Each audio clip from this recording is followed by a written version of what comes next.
Hey Michelle, welcome back to my channel. Today we're going to talk about the books that I hope to read in the month of March. I was going to say another March TBR basket, but none of these books are actually in my basket. My basket is still holding books from January, actually, that I didn't get to from my January TBR basket, hopeful reads. So we're going to talk about books I'm going to read for challenges, and then we're going to talk about books that I've already started reading, and then books that hopefully, if there's still time at the end of the month, hopefully I will get to those. So in the month of February, I did finish 10 books. So how many books do I have here? 1, 2, 3, 4, 5, 6, 7, 8, 9, 10. I have about 11 books here. So we'll see what I can accomplish. First off, I am reading for the Read Your Shelf challenge hosted by Chantel Reed. The prompt for this month is to read a book that has a theme of growth. I kind of went unconventional on this one with The Sun Also Rises by Ernest Hemingway. I'm actually not really sure what this book is about. It's supposed to be a look at the disillusionment and angst of post-World War I generation. Introduces two of Hemingway's most unforgettable characters. The story follows flamboyant Brett and the hapless Jake as they journey from the wild nightlife of 1920s Paris to the brutal bullfighting rings of Spain, with a motley group of expatriates. It is an age of moral bankruptcy, spiritual disillusion, unrealized love, and vanishing illusions. I also have a video planned around this book, so I feel like it fits the theme of growth because of sun rising, growth of the day. Also, it will help me tick off a classic book. It'll help me grow as a reader, reading more classics, and it will also help grow my channel with the video I have planned around this book. So that I feel like this satisfies that quite well. So that's book number 1. The second book I plan to read is Selected Stories by Anton Chekhov. This little collection has about 25 short stories. I have talked about this one on my channel before. The metal on my shoe keeps hitting the metal on the thing. Sorry about that. I only just realized that happened, so I apologize if that was distracting. Try to control my feet. Where was I? I have talked about this book on my channel before because I've kind of pick it up and put it down, and I read a couple of stories and then I won't pick it up for quite a while. So I'm hoping to at least read like a story a day and finish this collection. I am on page 66 out of 192. And I find that I can read like 1 or 2 in a row and then I will put it down for a little bit. So hopefully I can read like 1 or 2 a night and then make my way and finish this book, because I would like to go ahead and move on. I have found another short story collection by Tolstoy. Kind of want to spread out my reading a little bit. One major classic to read, have one science fiction, one fantasy. You know how like I just kind of tend to like to do that with my reading, and one short story collection versus a bunch of different things of kind of the same nature. So that was a really long way to explain that. I apologize. Secondly, this one, actually, as well as the other one, because it takes place in Spain. But secondly, this would satisfy a destination for reading around the world in books. Okay, that is book number 2. The next segment is we're going to talk about books that I've already picked up and started reading that I'm really trying to focus on. And the first one is Dune Messiah by Frank Herbert. This is the second in the Dune series. I hadn't planned on picking this up, but then one thing led to another and I picked it up. So I am somewhat enjoying it. It's definitely different from the first book. So we'll see how this plays out. This is really short in comparison. It's only like 278 pages and I am on page 76 as it is. So I should finish this up pretty easily this month. That is book 3. I'm not going to tell you what that one is about because it is second in a series. I talk extensively what the first book is about in my January wrap up. So if you'd like to check that out, I will leave it here for you. Here or here. But I think at this point, most everybody knows what Dune is about. I mean, unless you're living in a cave, I'm sure you've heard what that one's about.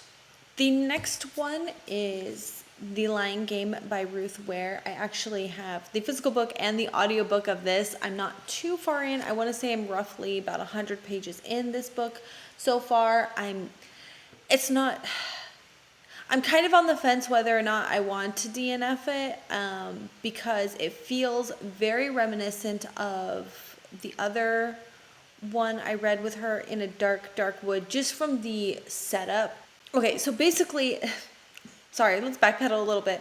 So basically, this book is about a game that this group of friends started playing in boarding school, and then something tragic happened, and they went about their lives, and then they get a mysterious text message which draws them all together, and then we start kind of putting the pieces back together of what secret they're keeping. And it all kind of centers around, like, I guess we're going to find out what this lion game is about. So I'm just not sure I'm really enjoying it very much.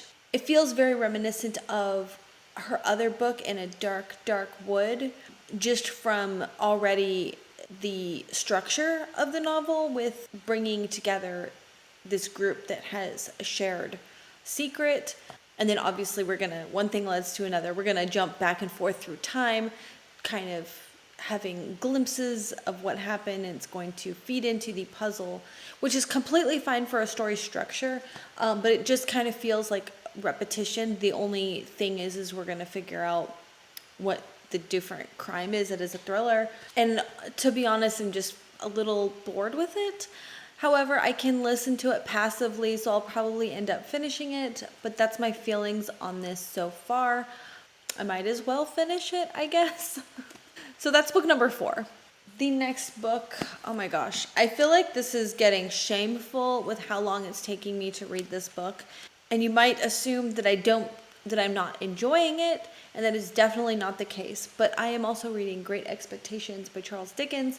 I read for a long time last night, made a lot of progress in this. I'm on page 212 at the moment, and there's about 570 pages in here.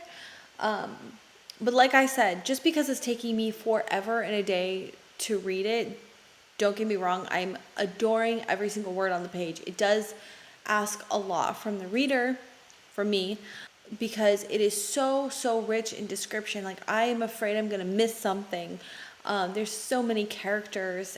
Like, I find myself rereading passages because I just can't get over the way he plays with words. And as you can see, I'm annotating it, and I also have a video planned around this book as well, so I kind of have to wait until I'm in a place and time to film clips while I'm reading. It's contributing to the length of time it's taking me to read this, but I am loving it. But I'm hoping to go ahead and finish it, to also have that video out on my channel. I'm getting to this point where, as much as I'm loving this book and I would love to stay in this space, I also am eager to finish it because I want to move on to my next big, dense classic. And I'm not sure which book I plan to read next after this one. At the moment, it's a toss-up between Don Quixote, Moby Dick, or Anna Karenina. Those three are at the very tippy top of my list to pick up right after this one. I guess go ahead if you want to vote on which one you think I should read after this. That is the 5th book. The next book I've barely started, is House of Sky and Breath by Sarah J. Maas, and this is a book that I got for Christmas. It was a pre-order, so it didn't actually get released until February, but my husband printed out that he pre-ordered it, put that with my Christmas gift, so I was really excited. So I started reading this book. I am on chapter 5, about 70 pages. It is 801 pages long, so this is going to take a lot of time.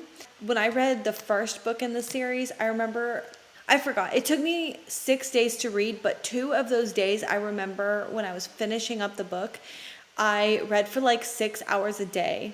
I think we happened to be on like summer break or something like that. I can't remember. Or spring break. I think it was during spring break. It was around about this time last year, I believe, as well. I think it came out in like February, March last year. Anyways, that's beside the point. So I did start this book. Oh my God, I am dying. I think is it chapters 3 and 4. If you're reading this book, Rune is cracking me up so much. I could not get over it. I like highlighted it. I am also lightly annotating this book, but not to the degree that I am Great Expectations. So, I am so excited to be reading this book. So this one and Great Expectations are my primary books that I'm really, really focusing on. All right, so that's book number 6. Now those books, I mean, these two alone, that is some serious dedication. I do believe that the Ernest Hemingway book is also going to be more on the challenging side. So if I can just read these 3 books, I will be so thrilled with this month. But if I have time, actually I have one other book. I checked out the audiobook of The Woman in Cabin 10 by Ruth Ware as well. So we'll see how that goes.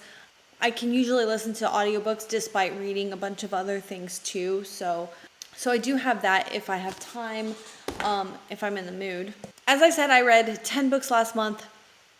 Granted, a lot of them were a lot shorter than the books I have picked out for this month, so I highly doubt I'm going to get to many of these. But just in case. I love just in case. I do want to get to Heart of Flames by Nikki Paparetto. This is the second book, the Crown of Feathers series. And as you know, I just finished Crown of Feathers. I will be talking about that extensively in my February wrap-up, which I have not edited yet. But I loved that book so much, and I cannot wait to start the next book. But this is also quite a big book. However, it is young adult, and it reads pretty quickly. Not that young adults can't be complex. All I'm saying is that it's a pretty quick read, despite being so... Next, I've been really, really itching to read these books and continue on. I remember at the beginning of the year, I was like stressing so much that I hate to pick up new series when I have so many series I haven't finished yet. And since then, I feel like I've started a couple series since saying that, and it's making me feel guilty. Anyway, so I would like to go ahead and continue on with the Illuminae series, and I also feel like despite this being a huge book, this would be a really good like in-between book, in between some of these heftier, more complex novels. I feel like this would be a really good option to kind of toss in there. Plus, I just have this burning, itching desire to read some more science fiction. Really in the mood for more science fiction. And then these other two, I feel like they're going to be pretty easy reads. They're quite a bit shorter, and that is Stitching Snow by R.C. Lewis. I believe this is this is like a Snow White retelling. I don't know much more beyond that. This cover is absolutely stunning. I kind of tossed it in the pile because, a little dusty.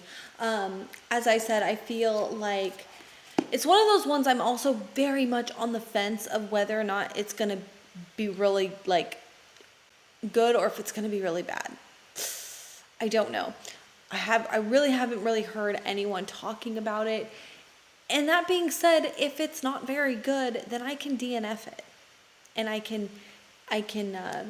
go ahead and find it a new home, and it doesn't have to just be accumulating dust on my shelf for no good reason. So there's that. You know what I just noticed?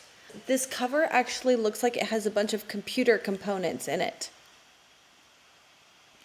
So that would be really cool. I'm a little bit more excited to read this. So I have Skin of the Deep by Natasha Bowen. This was in the Owl Crate box, the December Owl Crate box. I've gotten a lot of gifts, and I would like to make sure that I read them. I'm trying to read books as they come in instead of like shelving them and like waiting forever and ever. So there's that. And then also it just looks really good. Also, it's quite short, and I believe that it should be a fairly easy book to read. And then that's it. That wraps up everything I really hope to read in March. Let me know what you plan on reading this month. The only other thing I didn't add to this pile that might change is the Dark Academics Book Club book pick. I don't know if they're picking something for March or if the February book pick is for 2 months. They do that quite often, so I'm not sure. I kind of like that they give 2 months to read the book because then you don't feel like rushed. That's beside the point. Thank you so much for watching, and I'll see you soon. Bye.